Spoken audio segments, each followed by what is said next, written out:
Well, as you see, it's 2:20 on February 1st, 2011. Today we're supposed to be getting a big snowstorm. They're saying between 18 to 24 inches.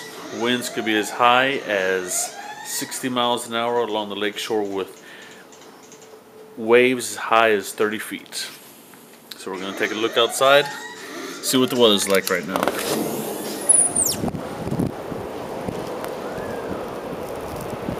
Hope you all can see that. It's coming down pretty good right now. Winds are at least 20 miles an hour, I would bet.